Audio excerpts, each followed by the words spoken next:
Y'all know us. We're going to tell you the truth. So I'm going to go ahead and say the quiet part out loud. Stealing signs is a big part of the game in college football. All right, in sports in general, really. There's multiple ways to do it. Now, some are not as coordinated as others.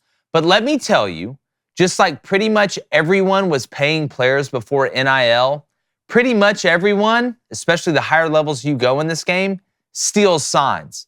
Now, a lot of college teams and high school teams have broken the bylaws of their organizations and sent people to figure out opposing future teams' signs at their games.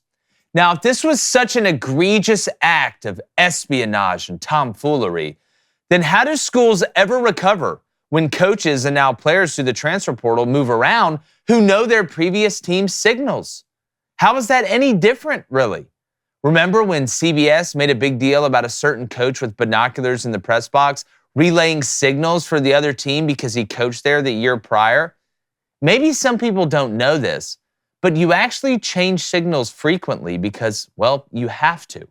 You change them during the season, you change them in the off season, and you do that to accommodate for coaches and players moving on. Because if you just keep the same signals every year, you are screwed. The film is out there, and if you're in a conference, you play the same teams over and over again. Now, video guys across the country, they do their best not to get the sidelines too much into the frame when shooting the wide and tight, but it's still on there a decent amount. Now, you can say on one hand, it's true that they broke the rule at Michigan allegedly, but is it truly a rule if everyone is breaking it? The fact is, this shouldn't be a rule, at least this part of it. The honest truth is some teams actually use you stealing signs against you. They will test it early to see if you know their signals, and if it turns out you do, they'll switch them. They'll actually use the same signals to mean something different, which turns a weakness into an advantage. Remember when Mike Leach purposely left his play call sheet on the field, knowing the other team would take it and use it against him, only for him to hoodwink that same team?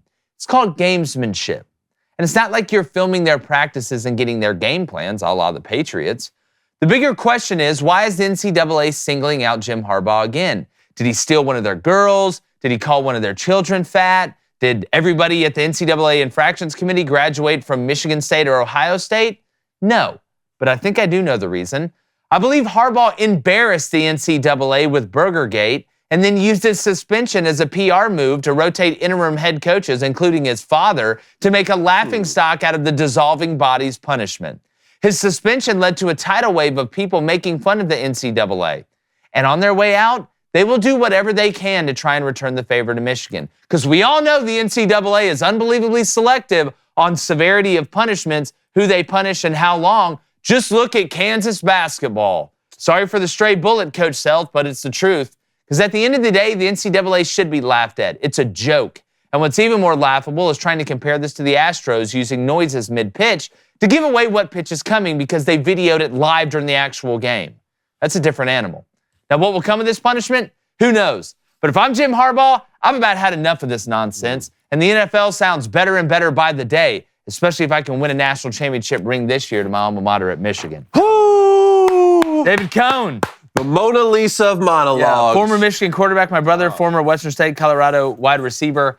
I'm not a Michigan fan. Michigan hadn't sent me a check yet. I don't like Ohio State more than Michigan, or Michigan more than Ohio State, or Michigan more than Utah, or Utah Polytechnic Institute of Technology and Polytechism. But I know when somebody's being singled out and picked on. It's ridiculous. And anybody that says this isn't happening or your team doesn't do this, I promise you they do a version of this. If we did it where I was, I promise you they do it where you root for. At what point is this just, we just got to call a spade, man. Here we go again, boys. Now, am I biased? Yes, I bled for this football program. At the same time, I think I've proven that I can be objective when it comes to rules and regulations. I've stood up in defense of LSU and UNC and even Jim Tressel and OSU against the NCAA. Three main points here. First of all, is it possible, based off what I know about the NCAA over the course of not just the last decade, but my personal experience of having to sit across the table from them during these sorts of meetings before, is it possible that Jim Harbaugh at Michigan is being unfairly targeted for whatever reasons, for his, his coming out and saying college football players should be paid or his pro-life stances or whatever. Of course it is. It's entirely possible, and I think it's likely, but I don't have proof of that. On the flip side of that, is it possible that in all of these allegations so far against Michigan that Jim Harbaugh has knowingly broken the rules, competitive advantage rules? Yes, of course that's possible, and I don't think you would have seen a 3-game suspension earlier in the season unless there was something there, even though we've seen this sort of cowardice from the athletic department at Michigan before. And if the rules were broken, I think that there should be some sort of punishment. That's where I differ from our buddy Steve Dace, who's also a big Michigan fan, and he was posting about this yesterday. He said if Jim Harbaugh knowingly broke the rules to gain a competitive advantage, he likes Jim Harbaugh even more because this is a dirty business. It's about time he started cheating to be able to win games and win a championship. I don't go that far because I still think we need to uphold the integrity not only around this country but in college football. But that gets me to the third point and the main point, and it's bigger than just sports. It's going on in our country and our culture and our politics and everywhere, which is who's making these rules here? Does the letter of the law match the spirit of the law when it comes to the NCAA? Case in point, at LSU, Livy Dunn can make $3 to $5 million from her NIL deal, but Mason Smith can't sign autographs or else he has to sit out of a football game. The letter of the law does not match the spirit of the law, and that gets us to this point right here. Yesterday, the NCAA has said nothing. This is a Yahoo article, and here is the title of that article, the headline: Sources: NCAA investigating Michigan football for alleged rule violations relating to sign stealing. Sign stealing. 6 paragraphs in, sign stealing is not technically prohibited. 6 paragraphs in, it's not about stealing signs. You can't send a person to watch your opponents play football is the rule. Something that every single team has done. My 8-year-old Seahawks football team, we begged our parents to stay late for the next game so we could watch the opponent we're playing the next week. And that's what the NCAA wants to come out against Michigan, the number 2 team in the country, while we're in the middle of the season, not even the offseason. The NCAA is on their deathbed. It's an absolute joke. If I were Jim Harbaugh, I'd laugh in their face. I would too. Blaine, again, we go to the spirit of the rule. It is there are so many archaic rules. I'll give you an example of an archaic rule. How the hell is James Madison and Jacksonville State not eligible to win their conference? I'm watching JMU literally run through the Sun Belt like it's a 5K. And I don't want to digress too far, but I'm just using this as an example. But they need time to be able to acclimate to the new conference. Look, I'm so glad the NCAA is on their way out. We need new rules. But the fact, it's almost like the J. Edgar Hoover FBI. It's not. It's you find a person and then find a crime. That's what it's like to me, or find an infraction. Because they've got information on everybody, right? It's just like anything, but it's just which file are you going to pull, right? And when you pull that file, how are you going to take something small and try and punish it to the most severe intent, and for other schools take something very severe and punish it to the littlest extent? But the fact that you cannot send a person in 2023, I don't care if it's a future opponent, I don't care if it's a present opponent, I don't care if it's a past opponent. The fact that you cannot send a person to a game to sit there and try and take signs is absolutely ridiculous, and it's asinine. So if you're saying that I can't go to the game to steal signs, can I not go to the game in general? Am I not allowed to watch the game on TV? Because what happens if I see more people signaling on TV than I do during the game when I'm at the game, if you really watch it. Yeah, I don't even think you have to go to the game, to be honest. But first, we might as well get this out of the way. Flaming Dragon Friday, we're going off at 1.5 today. Okay. Man. 1.5. Okay. This is a thing. It even goes back to middle school football, in my opinion.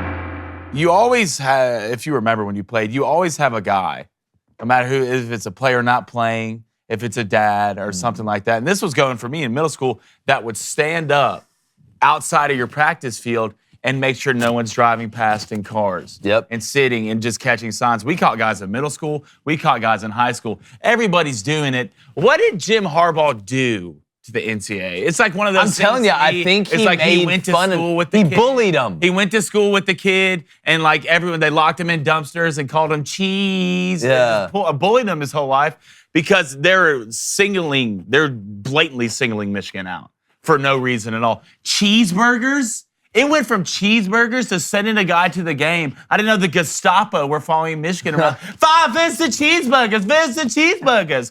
The NCAA needs to go. If I'm Jim Harbaugh, I'm not doing anything these people tell me, ever. What are y'all going to do? You're gone in a year and a half, maybe 2 years max. Tell me to sit games. I'm going to take my ass. I'm going to sit on that sidelines, and you're going to have to come get me. You're going to have to beat up 160 kids in pads to get me off. When does Jim Harbaugh go like activist and go like chain himself to a pole outside of the NCAA like building? The one form of activism I can get behind. Goes on like a hunger strike. He's just sitting out there, Jim Harbaugh on the hunger strike. It's just, we want to know what you think.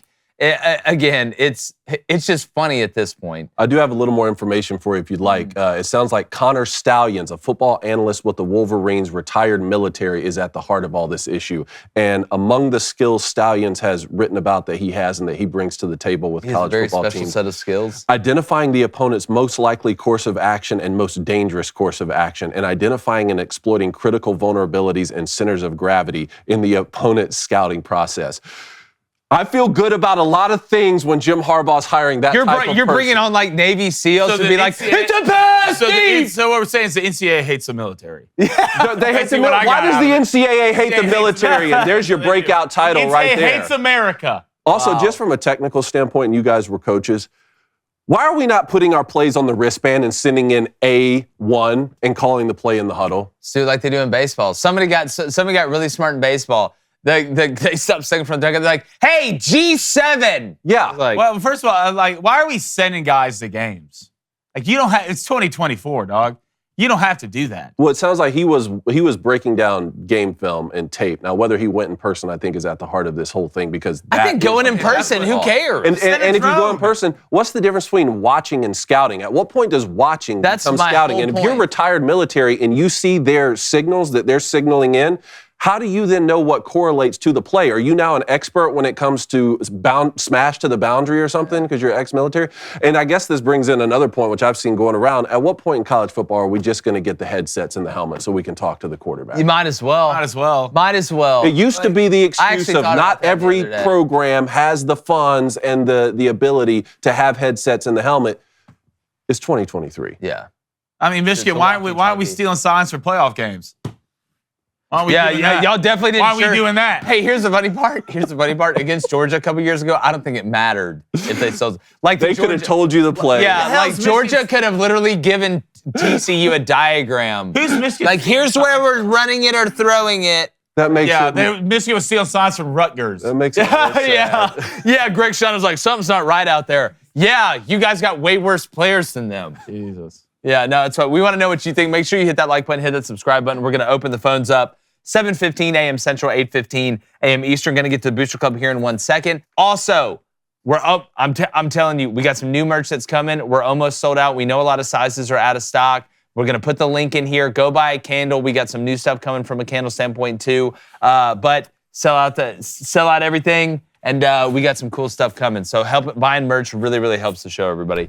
And if you want to add some fresh layers to your fall style, you need to check out our friends over at Indochino to take your style to the next level. You got to look good to feel good, right? Look good to play good. This isn't some mystery. It's tough to figure out. So whether you're attending an important meeting, networking event, simply want to impress your colleagues, maybe that girl at work that you've been way too afraid to talk to, that you're Meghan Markle from Suits, our friends at Indochino, they have everything you need, all right? Business casual, dress shirts, camp shirts, blazers. You want something to wear to the tailgate? Maybe to the game on Saturday? They've got you covered too, like a warm blanket in the wintertime when it's cold outside, all right? Not just shirts either. They have high-end suits at affordable prices. We know that. We've got our suits custom tailored. The ordering process was unbelievably easy. They've got tons of colors and selections. And outerwear this fall, Indochino has you covered as well. They got trench coats, wool, cashmere overcoats, right? Get that cashmere. Look at that pea coat. Tell me he's broke. Buttercream. Yes. Just want to throw a dead animal on you. Yeah, Mochaccino face. So add fresh letters to your fall style with Indochino. That's INDOCHINO.com. Use our code BOOSTER, BOOSTER, and you get 10% off any purchase of $399 or more. That's INDOCHINO.com, promo code BOOSTER. All right, let's go do a couple things for Broken Devil Dog here. Let's go chat. Let's have a good Friday. He says, They literally show the coach's play sheet in the last 2 NFL games on TV. Yes. That is true. He says it was a rule literally created due to cost. Some schools couldn't afford to send scouts, so that's why they banned it, not because it was considered cheating. Yeah, it was in 94, I think. 92 or 94. We don't have money to send coaches. Then why are you playing? Why are you playing? Like what? Like what do you think? You know, the Leonidas and them sent a runner to run from the hot gates all the way back to the city. You can't get guys to go to the game. I'm so sick of this. I'm absolutely at a loss. I watched a baseball team use electronics to identify pitches, win the World Series, keep their championship, and we're sitting here talking about hit on Jim trash Harbaugh. cans like orcs with drums. There's something else going on, boys. I don't know what it is, so I can't say, but when we find out, best believe. Please. It's like Jim Harbaugh pants the head of the NCAA. Oh, you think this goes way back? This is the middle school? Oh, yeah. I think this feels like maybe- this got 7th grade written all over. No, it does for sure. 100%. That's for sure. Why are you talking to her, man? That's my first girlfriend. I'm in love forever. We're going to get married. At the hot gates last night. Let's go to Dakota Blackburn. So what would happen if Harbaugh just ignored the punishment, if there is one, and is that even possible? Penny Hardaway did it at Memphis. But then Michigan punished him this past time. That was self-imposed, those 3 games. Look, here's the thing. Michigan wins the Natty. It's a Kanye song. You can't tell me nothing. Is this You can't tell me nothing. like and that's how I feel as someone who played Michigan football. If they win the national championship, something we've been trying to break through and do for 25 years now, that's how I feel. You can't tell me nothing because I know Jim Harbaugh well enough to know that he didn't cheat so much so that it ruined a competitive advantage. But if they do win the championship, for the rest of the country's eyes, will this just be under the narrative cloud of, oh, well, obviously they're cheaters? No, look, as an Auburn fan, we experienced the same thing with Cam Newton. After the national championship. And that came out mid-season. Yeah, you want to know what?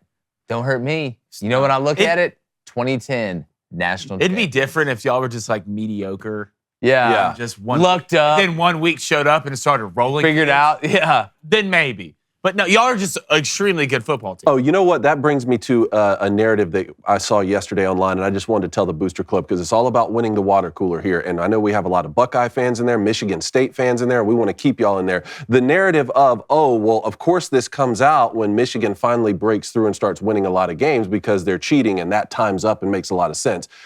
Something very important happened in that time. Urban Meyer is not in Columbus anymore. That's what happened. Yeah. And the fact that Jim Harbaugh could finally win that big game means he can win the conference and make the playoff. Rumor has it Urban Meyer might be in East Lansing.